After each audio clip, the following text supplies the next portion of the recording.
हाय दोस्तों, मैं दीपक सर आप सभी को आइडियल स्टडी पॉइंट में स्वागत करता हूं। जैसा कि आप लोग देख रहे हैं, मैं आप सभी के लिए क्लास 8, 9, 10, 11, 12 या अन्य प्रतियोगी एग्जाम के लिए कुछ महत्वपूर्ण टॉपिक लेकर आ गया हूं। ठीक है, तो आज हम आपको पढ़ाएंगे संधि। ठीक है, तो संधि में हम लोगों को बहुत सारा यूज होता है। जैसे आपके क्लास 10th में भी पूछे जाते हैं, हिंदी हो या फिर संस्कृत हो, आपका 5 से 6 नंबर इससे पक्का आता ही है।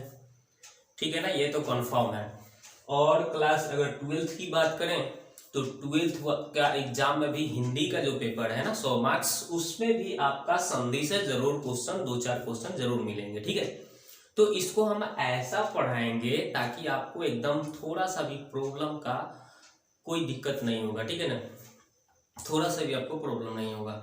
तो इसमें हम ऐसा कुछ तरीका से आपको पढ़ाऊंगा, बिल्कुल सिखा दूंगा। ठीक है ना, कि संधि हम लोग कैसे संधि करेंगे। ठीक है, यानी कि संधि करना और विच्छेद करना। ठीक है ना, संधि भी करना आपको आ जाएगा और संधि विच्छेद भी करने आ जाएगा। कुछ मैं ऐसा तरीका से पढ़ाऊंगा। ठीक है, तो चलिए पहले हम इसके बारे में बता दें कि संधि क्या होता है। ठीक है, तो देखिए यहाँ पे इसका डिफिनीशन हो जाएगा, दो वर्णों के मेल से, दो वर्णों के मेल से जो विकार उत्पन्न हो उसे क्या कहते हैं? उसे संधि कहते हैं। राइट।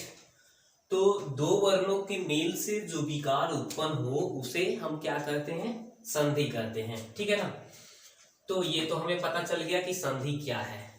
अब थोड़ा सा इसका हम लोग प्रकार सीखेंगे कि संधि मुख्यतः कितने प्रकार के होते हैं। तो देखिए दोस्तों, संधि जो होते हैं 3 प्रकार के होते हैं। संधि कितने प्रकार के हैं? 3 प्रकार के हैं। संधि मुख्यतः, अगर आप ऐसे लिखेंगे तो लिख लीजिए, संधि मुख्यतः 3 प्रकार के होते हैं।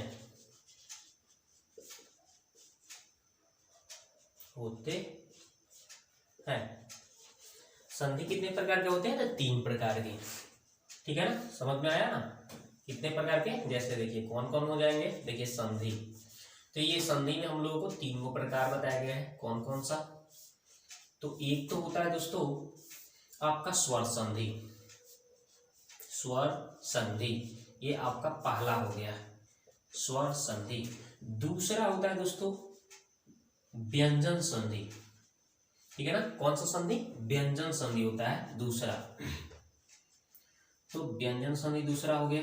ठीक है ना, व्यंजन संधि। और तीसरा क्या होता है दोस्तों? विसर्ग संधि। विसर्ग संधि ये तीसरा हो गया।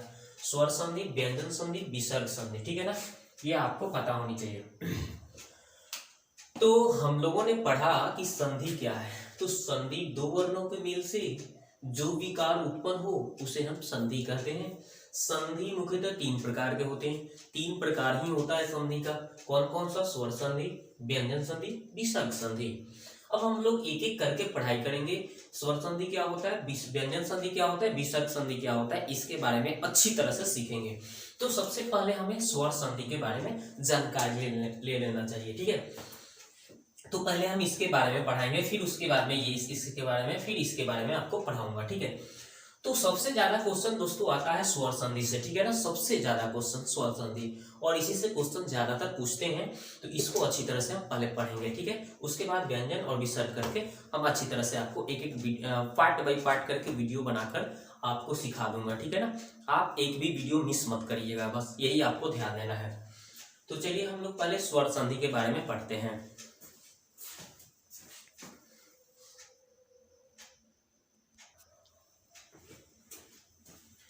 तो आप लोगों ने देखा दोस्तों कि स्वर संधि, व्यंजन संधि और तीसरा कौन सा है? विसर्ग संधि। ठीक है ना, स्वर संधि, व्यंजन संधि, विसर्ग संधि, ये संधि के प्रकार हो गए, ये हम लोगों ने सीखा। तो अब हम लोग पढ़ेंगे स्वर संधि के बारे में। तो चलिए इसको पहले मिटा देते हैं। ठीक है ना, और उसके बारे में हम पहले स्वर संधि के बारे में पढ़ेंगे। ठीक है, तो देखिए हम स्वर संधि के बारे में अच्छी तरह से कैसे सीखते हैं। पहले हमको सीखना है स्वर संधि। तो स्वर संधि के बारे में हम लोगों को पढ़ना है, ठीक है ना। तो हमारा ये पॉइंट बन गया, ठीक है ना, स्वर संधि। तो चलिए अब स्वर संधि के बारे में हम लोगों को पढ़ना है। तो स्वर संधि होता क्या है ये जानते हैं। तो देखिए इसका हम डिफिनीशन पहले लिख देते हैं। दो स्वर वर्णों के मेल से जो विकार उत्पन्न हो, ठीक है ना, उत्पन्न होता है, चाहे उत्पन्न होता है, उसे क्या कहते हैं, उसे हम क्या कहते हैं, स्वर संधि कहते हैं, स्वर संधि कहते हैं, ठीक है। तो ये आपको पता चल गया कि दो स्वर वर्णों के मेल से जो विकार उत्पन्न होता है उसे स्वर संधि कहते हैं। केवल स्वर की बात किया जाएगा, ठीक है ना। दो स्वर वर्णों के मेल से जो भी विकार उत्पन्न होगा, जो भी उसमें परिवर्तन होगा, उसी को हम लोग स्वर संधि कहते हैं। तो चलिए समझते हैं। जैसे बहुत सारा है विद्या जोड़ आलय, ठीक है ना, विद्या जोड़ आलय, ठीक है ना। अगर हम संस्कृत की बात करें तो इसमें विसर्ग होगा, तो इसमें आ की मात्रा हो रहा है, इसमें भी आ की मात्रा हो रहा है, और मिलकर क्या होता है आ। तो ये इसमें वर्ण हुआ है आ मिलकर आ हो गया है, ठीक है ना। तो यहाँ पे विद्यालय होता है, आ की मात्रा हो जाता है, यानी विद्या जोड़ालय विद्यालय, ठीक है। यहाँ पे विसर्ग हुआ था, यहाँ पे विसर्ग हो जाएगा। अगर संस्कृत में होगा तो विद्या जोड़ आलय विद्यालय, अगर हिंदी में होगा तो कैसे होगा, विद्या जोड़ आलय विद्यालय। समझ गए। तो अब हम ये हो कैसे रहा है, इसमें कैसे मैंने बना दिया विद्या जोड़ आलय विद्यालय, रटने से थोड़े ना होता है, इसको सीखना पड़ता है कि कैसे हम लोग इसको, कंसेप्ट क्या है। हम अगर कंसेप्ट जान जाएंगे ना तो बस चुटकियों में हम इस ऐसे क्वेश्चन को सोल्यूशन कर सकते हैं, सोल्व कर सकते हैं और करेक्ट बना सकते हैं। तो चलिए इसको हम सीखते हैं कि कैसे इसको करेक्ट बनाते हैं। अब इसका नियम क्या है। तो हमने तो ये तो जान गया कि स्वर संधि क्या होता है। अब इसके भी कुछ प्रकार हैं, स्वर संधि के भी कुछ प्रकार। ये तो जैसे मैंने आपको समझाया। चलिए स्वर के प्रकार देखते हैं, स्वर संधि के प्रकार, ठीक है ना। स्वर संधि, इसके भी कुछ भेद हैं, ठीक है ना। तो इस स्वर संधि जो होता है दोस्तों, इसके भी कुछ भेद बताए गए हैं। कितने भेद हैं, तो 5 भेद हैं। इसके कितने भेद हैं, 5 भेद। तो देखिए कौन कौन सा भेद है हम आपको बताते हैं। देखिए इसमें पहला भेद होता है दोस्तों, पहला है इसका स्वर संधि का पहला भेद है, स्वर संधि का पहला होता है दीर्घ संधि, पहला है दीर्घ संधि, ठीक है ना। इसके भी कुछ उपभेद बताए गए हैं ना, कुछ भेद है। तो स्वर संधि में पहला हो गया आपका दीर्घ संधि, दूसरा हो गया दोस्तों गुण संधि, गुण संधि, ठीक है ना। और ये पहला हो गया, ये दूसरा हो गया, और ये तीसरा जो होता है दोस्तों, ये होता है दीर्घ गुण वृद्धि संधि, वृद्धि संधि, ठीक है ना, ये हो गया। और चौथा दोस्तों होता है यन संधि, यन संधि। और दोस्तों पांचवा जो होता है इसको हम लोग बोलते हैं आयादी संधि, आयादी संधि, आयादी संधि। तो ये तो हो गया दीर्घ संधि, गुण संधि, वृद्धि संधि, यन संधि और आयादी संधि। ये इसके 5 गो भेद हैं।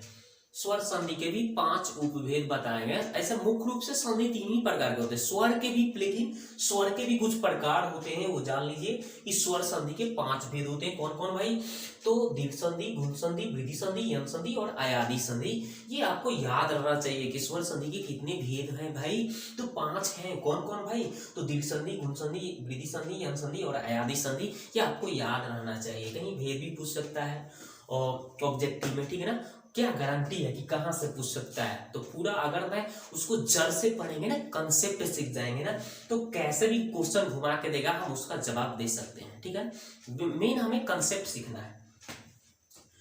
तो ये तो पता चल गया। तो हम आज पढ़ेंगे आज आपको पढ़ाएंगे पहला यानी दीर्घ संधि के बारे में पढ़ाएंगे, ठीक है। और एक एक करके हम अच्छी तरह से बताएंगे आपको, ठीक है ना। तो आज हम आपको दीर्घ संधि के बारे में बता देते हैं, ठीक है। चलिए, तो दीर्घ संधि होता क्या है ये जानते हैं। दीर्घ संधि क्या होता है ये जान लेते हैं। तो देखिए दीर्घ संधि क्या होता है इसके बारे में अब हम लोग संधि में हम लोग चले गए हैं। तो पहला हम पढ़ेंगे दीर्घ संधि, ठीक है ना। दीर्घ संधि के बारे में आज अध्ययन करेंगे, ठीक है ना। ये स्वर संधि के भेद हैं, पता है ना। तो स्वर में हमें कौन सा पढ़ना है, तो दीर्घ संधि पढ़ना है।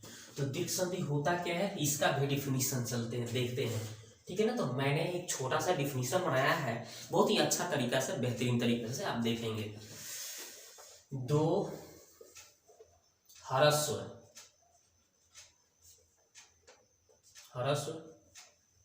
या दीर्घ स्वर वर्णों की मेल से जो दीर्घ विकार उत्पन्न होता है उसे दीर्घ संधि कहते हैं। तो देखिए हमने इसका एक छोटा सा परिभाषा बनाया है कि दो ह्रस्व या दीर्घ स्वर वर्णों के मेल से जो दीर्घ विकार उत्पन्न होता है उसे दीर्घ संधि कहते हैं। एकदम बिल्कुल आसानी तरीका से मैं अपनी भाषा में इसका क्या बनाया है, परिभाषा बनाया है, ठीक है ना। तो ये तो पता हमें चल गया दीर्घ संधि क्या होता है। अब दीर्घ संधि में क्या क्या पढ़ना है, क्या क्या कुछ मैंने उसके लिए स्टेप बना दिया है। उस स्टेप को अगर सीख जाते हैं तो दीर्घ संधि का कोई भी क्वेश्चन होगा आप आसानी से बना सकते हैं।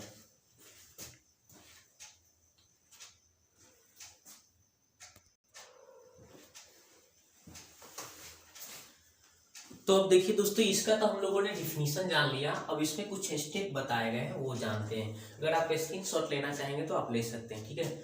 तो अब हम इसका स्टेप बताते हैं। पहले देखिए स्टेप नंबर 1 कुछ मैंने स्टेप बनाया है, ठीक है ना, चरण बनाया है, ठीक है। तो पहले चरण में हम लोग सीखेंगे वर्ण अ आ, ठीक है ना। इसमें हमने लिख दिया आ प्लस प्लस प्लस मतलब संधि संधि संधि अ प्लस अ मिलकर होता है दोस्तों आ, और आ प्लस अ मिलकर भी होता है आ, और अ प्लस आ मिल अगर ये हम कर दें आ, यहाँ भी आ कर देते हैं तो सब मिलकर दोस्तों होता है कि आ। अ मिलेगा तो आ मिलेगा तो आ, ओ आ मिलेगा तो आ मिलेगा तो आ आएगा। और आ का मतलब दोस्तों क्या होता है, एक पाई लगा देना है। क्या करना है, एक पाई लगा देना है, ठीक है। तो हमें एक पाई लगा देना है। तो ये क्या बता रहा है दोस्तों, ये वर्ण है, अ और अ मिल रहा है ना, ये ह्रस्व वर्ण है, ये भी ह्रस्व स्वर वर्ण है। तो ह्रस्व ह्रस्व मिलकर दीर्घ हो गया, या फिर दीर्घ या ह्रस्व स्वर वर्ण मिलकर दीर्घ स्वर वर्ण बन रहा है, ठीक है ना। ये दीर्घ होते हैं, ये सब दीर्घ है, ठीक है ना। यहाँ पे देखिए ये ह्रस्व स्वर वर्ण है, ये दीर्घ स्वर वर्ण है, ठीक है ना। तो ह्रस्व या ह्रस्व स्वर वर्ण हो या दीर्घ स्वर वर्ण हो तो मिलकर तो हमेशा याद रखिएगा होता है दीर्घ स्वर वर्ण, ठीक है। इसी आधार पे मैंने इस परिभाषा को बताया है। अब चलिए सीखते हैं एग्जाम्पल क्या है। जैसे क्या बताया गया है, जैसे मान लीजिए विद्या प्लस आलय, ठीक है ना। जैसे मान लीजिए हमने बताया आपको विद्या जोड़ आलय, ठीक है। अब देखिए यहाँ पे क्या है, आ है, ठीक है ना। यहाँ पे आप क्या देख रहे हैं, विद्या विद्या आ, यहाँ पे भी क्या है आ, और आ मिलकर क्या होता है दोस्तों, आ होता है। तो यही वर्ण हमने यहाँ पे प्रयोग किया है, और आ मिलकर आ हो जाएगा। तो बस इसको बनाना कैसे है दोस्तों, तो ये पहले वाले पद को हम ऐसे ही उतार लेंगे। क्या करना है, ऐसे ही उतार लेंगे और यहाँ से ओ हो या आ उसको हटा देंगे, ओ या हो या आ उसको हम हटा देंगे। और हटाने के बाद क्या करेंगे, इसमें हम जब ये हटता है ना और चाहे आ, तो वो पाई लगा देगा। क्या लगाएगा, पाई। तो पाई तो ये देखना है कि इसमें है कि नहीं, तो इसमें पहले से ऑलरेडी पाई लगा दिया है। तो पाई लगाया है तो हमें लगाने की कोई जरूरत नहीं, अगर नहीं होता तो लगा देते। और यहाँ पे ओ आ होगा उसको हटा देंगे और जो शेष बचा है उसको जोड़ दीजिए, बन गया, ये हो गया ना विद्या जोड़ालय विद्यालय। इस तरह से जैसे मान लो शिक्षा जोड़ अर्थी, शिक्षा जोड़ अर्थी। तो देखिए दोस्तों यहाँ भी आ की मात्रा हो रहा है, यहाँ पे ओ की मात्रा हो रहा है और मिलकर क्या होगा आ होगा। ये तो हमने आपको बता दिया है, यहाँ से आप देख सकते हैं, ठीक है ना। कहीं कहीं एग्जाम में ऐसे भी पूछ देता है कि आ और अ जोड़ क्या हो जाएगा, तो आ होगा। आ और अ वर्ण के मेल से नया वर्ण क्या बनेगा, तो आ, ठीक है ना, ये ध्यान देंगे। तो ये तो आपको समझ में आ गया। अब चलिए इसको बनाएंगे कैसे भाई। तो हमने बताया कि ऐसे ही पहले वाले पद को उतार लेंगे, कुछ नहीं करेंगे, देखता देखती छाप लेंगे। और छापने के बाद क्या करेंगे हम, तो यहाँ पे प्लस है ना, यहाँ पे जब ये हम संधि कर रहे हैं तो यहाँ पे ओ हो या आ कुछ भी हो उसको तो हटाना ही पड़ेगा। और जब वो हटेगा तो पाई लगा देगा, तो यहाँ पे ऑलरेडी पाई लगाया हुआ है तो हमें कुछ नहीं करना है, इसको केवल हटा के और जो बगल में है उसको जोड़ दो, बस हो गया, ये काम तमाम इसका बन गया।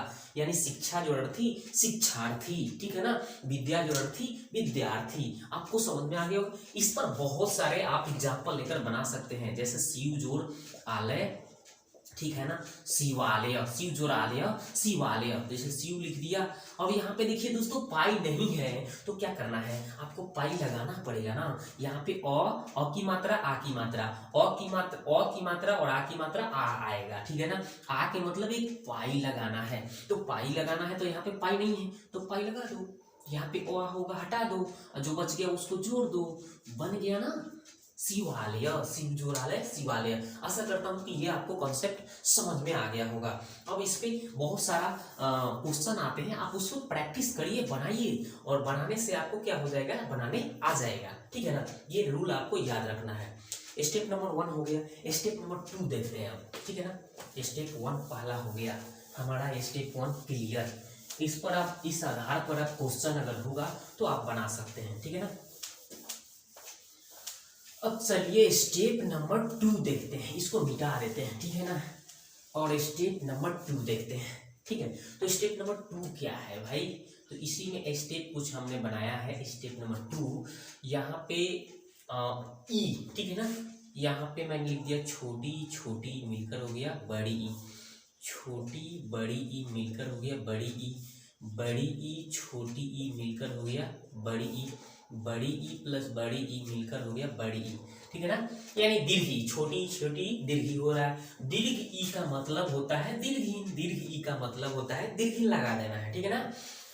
हिरसिन दीर्घहीन आपको तो पता होगा ना, वही दीर्घहीन लगा देना है भाई।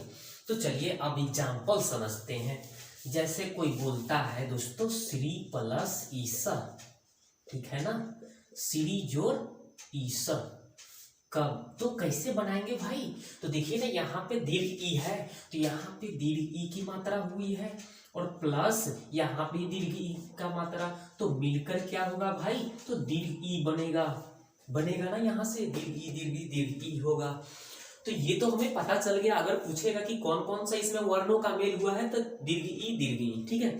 और दीर्घ ई ऐसे भी एग्जाम में आ सकता है कि छोटी ई बड़ी ई मिल के, मतलब कि छोटी ई और बड़ी ई के मेल से कौन सा नया वर्ण बनेगा भाई, तो दीर्घ ई बनेगा। ये तो आपको याद रखना है भाई, ये तो आपको याद रखना है। तो यहाँ पे देखिए भाई, तो करना क्या है, श्री हमने बताया कि देखो ये पहला वाला जो शब्द है उसको आप ऐसे ही लिख दीजिए, छाप लीजिए देखकर, ठीक है ना, छाप लीजिए। और यहाँ पे जैसे ही आप संधि करेंगे भाई, तो यहाँ पे जो छोटी ई हो या बड़ी ई हो उसको जैसे ही आप हटाएंगे ना, तो ये हटाएंगे तो ये अपना एक चिन्हासी देकर जाता है। क्या चिन्हासी दे देगा, दीर्घहीन। तो दीर्घहीन तो पहले से लगा है ना भाई, ऑलरेडी लगा हुआ है। अगर हिरसिन रहता तो उसको दीर्घहीन करते, नहीं है तो छोड़ दो और इसको ई को हटाओ और जो बचा है उसको जोड़ दो भाई, तो बन गया ना सीरी जोड़ ईसा सीरी सा। एक देखते हैं और कपी जोड़ ईसा, ठीक है ना, कोई बोलता है कपी जोड़ ईसा, ठीक है ना। तो इसी तरह से हम बनाएंगे कॉपी ऐसे उतार लिया। लेकिन ध्यान देना है भाई, अगर हिरसिन है तो क्या करना है, दीर्घिन लगाना है। यहाँ पे हिरसिन है तो उसको दीर्घिन लगाओ। यहाँ भी ई की मात्रा है, यहाँ भी ई की, यहाँ पे छोटी ई, यहाँ पे बड़ी ई। छोटी ई बड़ी ई मिलकर क्या होता है, बड़ी ई। बड़ी के मतलब दीर्घिन, ठीक है ना। तो यहाँ पे देखो क्या हो जाएगा, दीर्घिन लगा दो, यहाँ पे हटा दो, यहाँ पे कोई भी ई हो उसको हटा दो, जो बचा उसको जोड़ दो, लिख दो, बन गया क्लियर, ठीक है ना।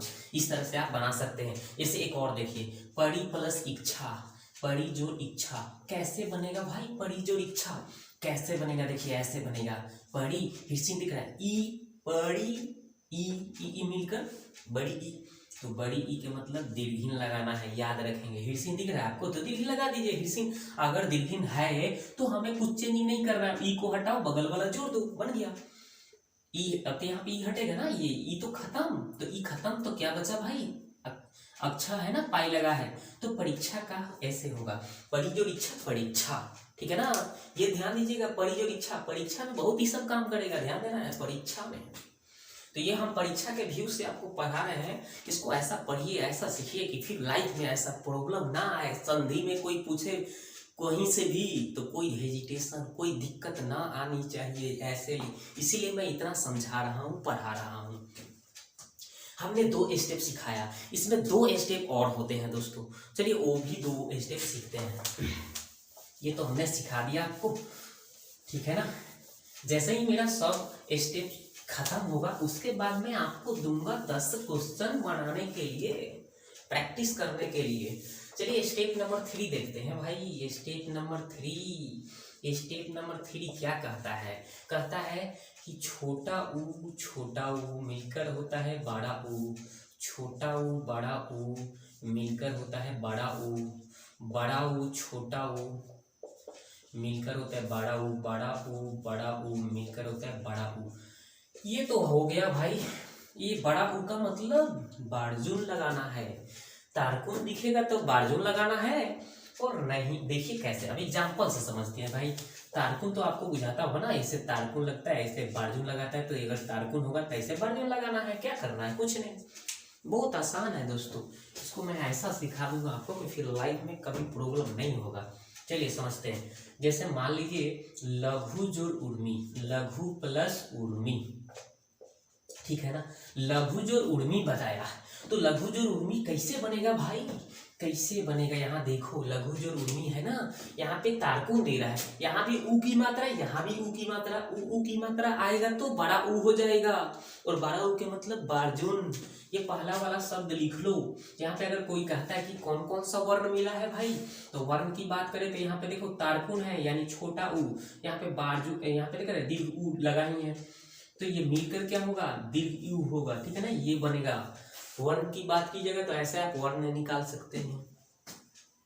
अब हम इसको बनाएंगे अगर, तो हमने बताया था कि पहला शब्द को लिख लेना है ऐसे, लेकिन करना क्या है दोस्तों, ये बारजून लगाना है, तारकुन दिख रहा है ना तो बारजून लगा दो। चलो इसको बदल दो बारजून में। अब ये हटा दो भाई, हटाने के बाद क्या करना है, उर्मी जो बगल में दिख रहा है ना उसको जोड़ना है, जैसे जोड़ दो, हो गया। करना क्या है, लघुर्मी, लघु जोड़ उर्मी, लघुर्मी, ठीक है ना।